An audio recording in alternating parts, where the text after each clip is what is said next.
Namaste guys, Rajesh here for Namaste Tech, and in this video I'm going to do a subjective comparison between the Redmi Note 3 and the LeEco Le2.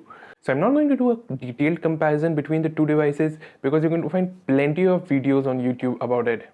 Instead, this is a subjective comparison in which I'm not going to go into in-depth detail about the devices, and I'm just going to share my experience of why I find one device to be better than the other.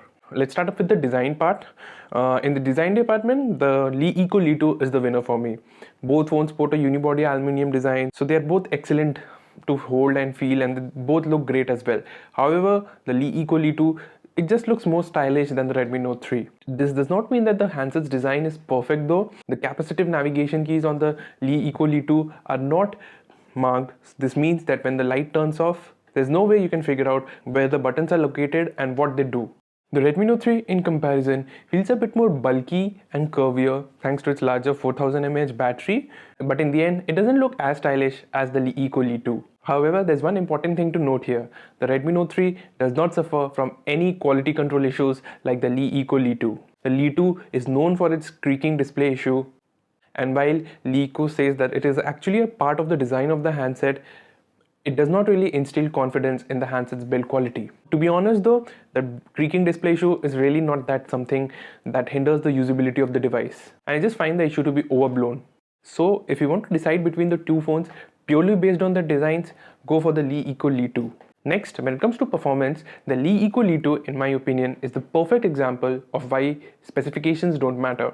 On paper, the handset comes with a more powerful Snapdragon 652 chipset compared to the Snapdragon 650 chipset that is found inside the Redmi Note 3. However, the LeEco Le2's software just doesn't feel optimized for the hardware. I noticed stuttery animations all around the UI, and while games and heavy applications run fine, the stuttery animations really just kills the experience of using the device. Moreover, the extra horsepower offered by the Snapdragon 652 chipset inside the Le2 doesn't really show itself until unless you're playing some really heavy games or applications.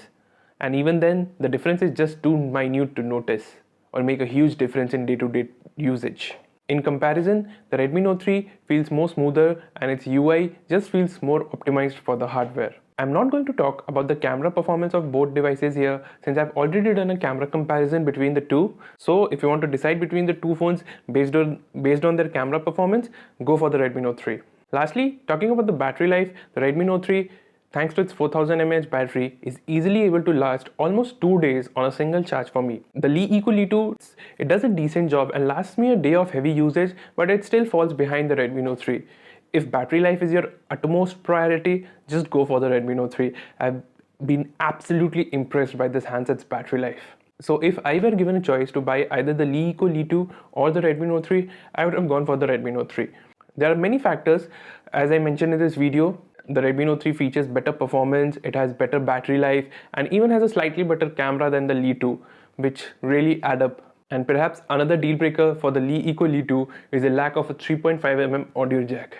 Now I know that the 3.5mm audio jack is on the verge of extension, but that is on high-end smartphones, not on mid-range or lower-end smartphones, where majority of users still use earplugs on a regular basis during their commute, and they will not necessarily be ready to invest in USB Type-C earphones anytime soon, especially since the technology is still in its nascent stages. So guys, that's it for this video. This was our quick comparison between the Redmi Note 3 and the LeEco Le2. Do drop in a comment below and let us know whether you like this video or not, and make sure to subscribe to our channel if you have not already done so.